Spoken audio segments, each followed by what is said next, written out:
Bab 794, Ayahmu. Sungguh menyedihkan. Setelah Sander Ye meninggalkan peradaban Asura, dia menemukan kekosongan dan kembali ke pagoda kecil. Sander Ye duduk bersila di pantai, matanya perlahan tertutup, dan aura kuat menyebar di sekelilingnya, mengguncang ruang dan waktu di sekitarnya. Dia memperoleh banyak hal dari pertempuran sebelumnya. Aura di sekitar Sander Ye semakin kuat dan ruang serta waktu di sekitarnya secara bertahap menjadi terdistorsi. Setelah waktu yang tidak diketahui, Sander Ye tiba-tiba membuka matanya, dan dua sinar pedang menyala di matanya. Bang!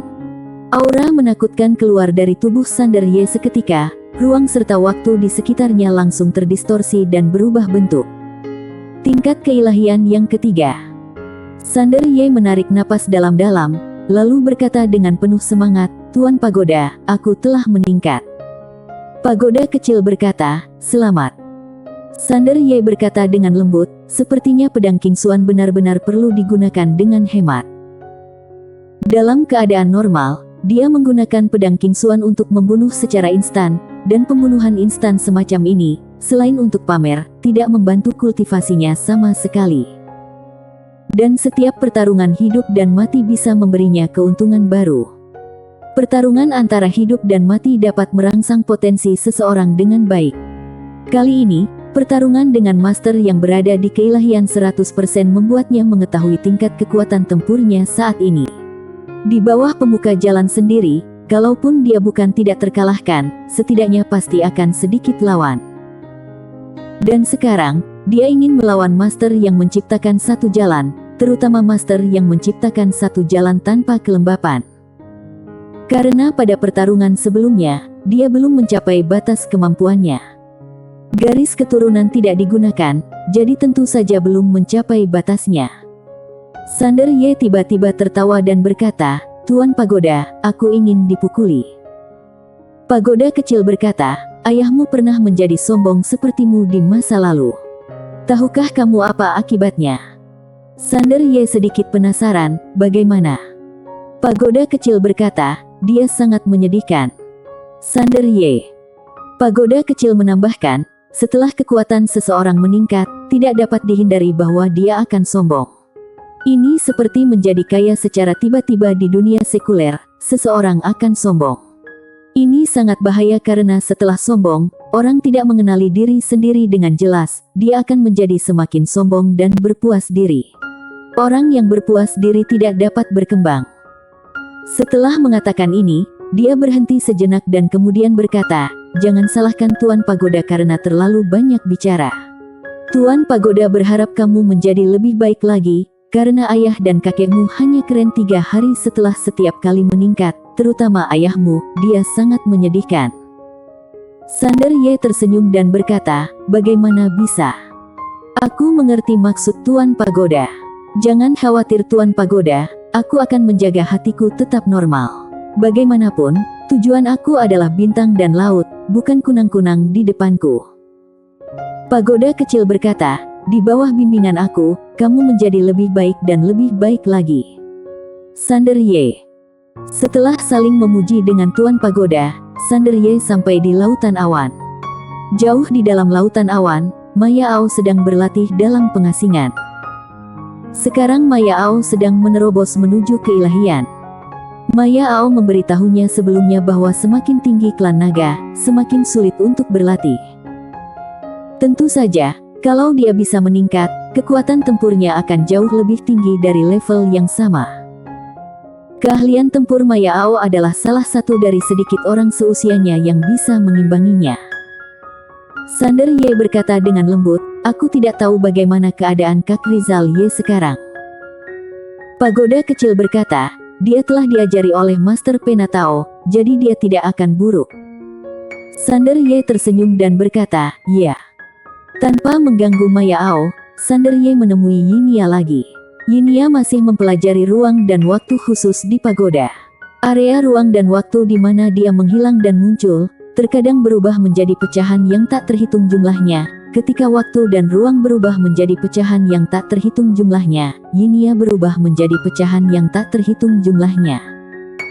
Sander Ye tampak tercengang. Pada saat ini, area ruang waktu kembali normal. Yinia dengan cepat berjalan ke arah Sander Ye. Dia mengulurkan tangan kecilnya dan menyeringai. Sander Ye tersenyum, lalu mengeluarkan manisan Hao dan menaruhnya di tangan Yinia. Senyum Yinia tiba-tiba menjadi secerah bunga.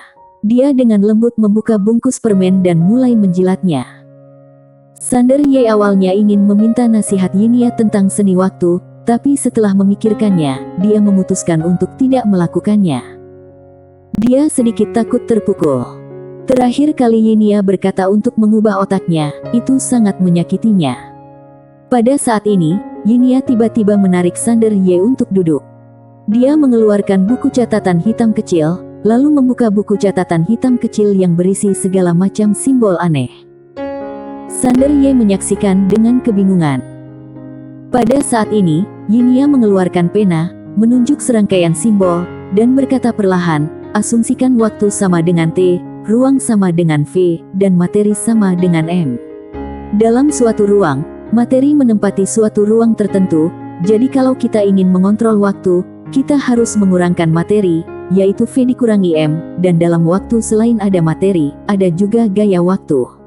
Oleh karena itu, kita harus memperkirakan hambatan gaya waktu, dan hambatan gaya waktu akan berbeda-beda pada setiap periode waktu. Jadi kita harus menghitung hambatan waktu setiap periode waktu, yaitu T dikurangi hambatan waktu S. Setelah mendapatkan hasilnya, kamu juga perlu menghitung kecepatan ruang waktu pribadi, yaitu H. Berbicara tentang ini, dia tiba-tiba menoleh ke arah Sander Ye, apakah kamu mengerti maksudku? Sander Ye tetap diam. Yinia berkata dengan sedikit sedih, aku sudah menjelaskan ini dengan sangat sederhana.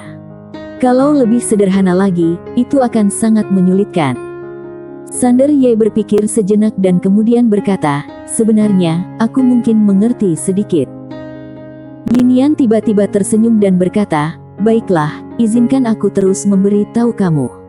Kalau menyangkut waktu, ruang, dan materi, kita harus berbicara tentang hukum waktu, hukum ruang, dan hukum materi. Umpama, Sander Ye tiba-tiba mengangkat kepalanya, sepertinya musuh datang. Setelah mengatakan itu, dia langsung meninggalkan pagoda kecil itu.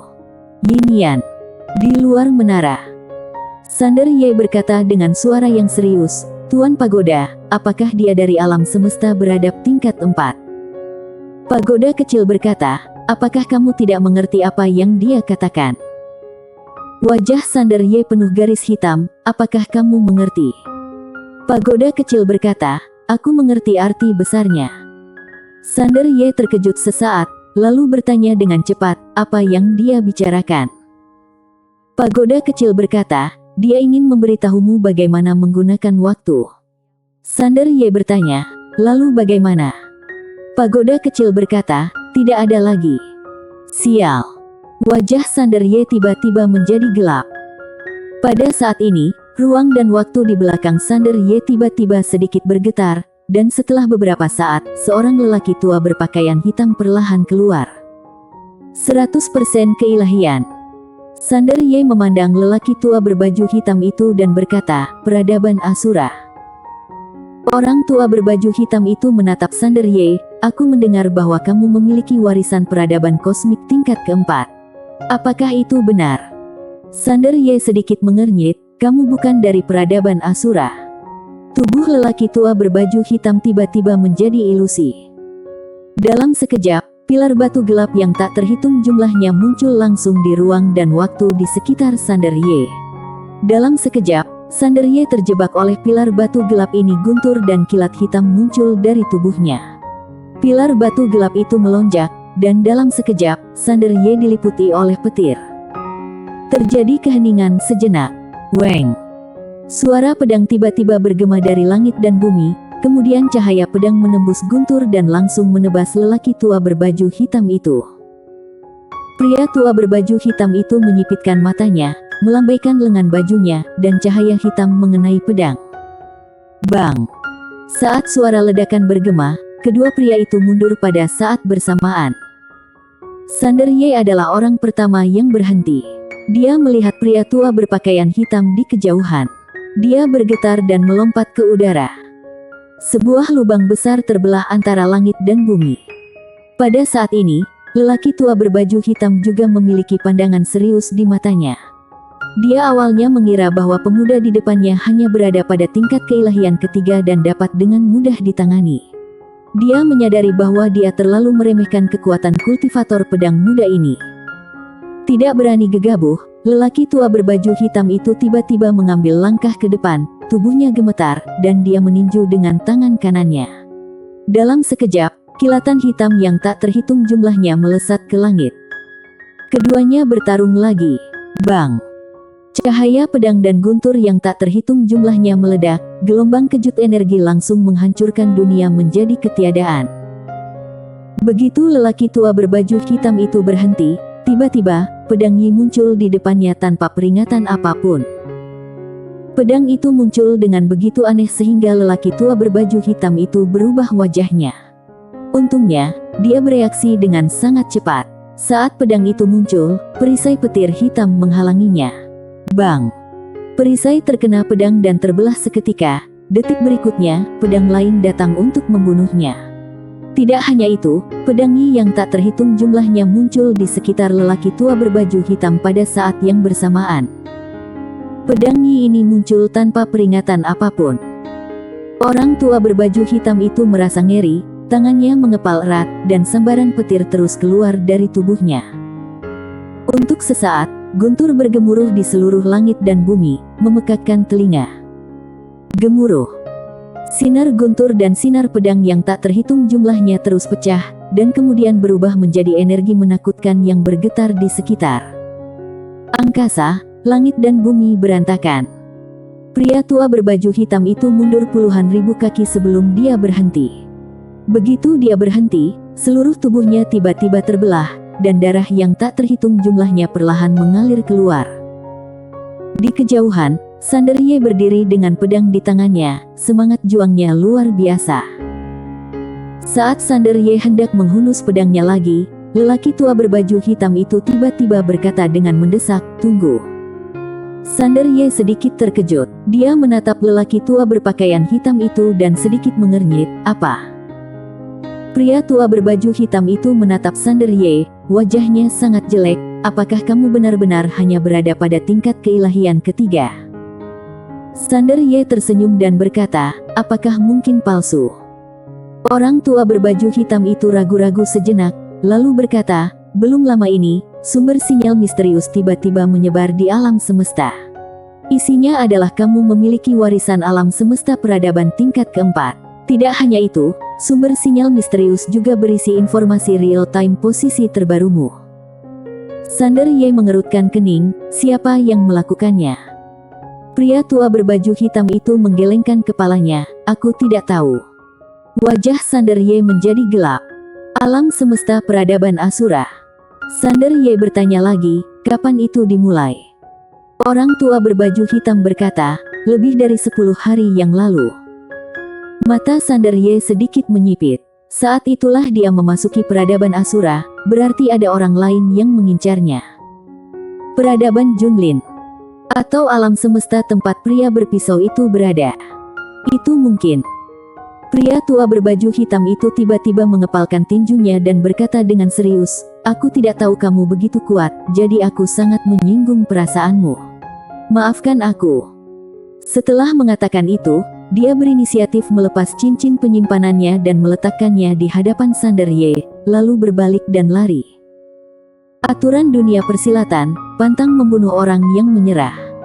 Sander Ye bersambung.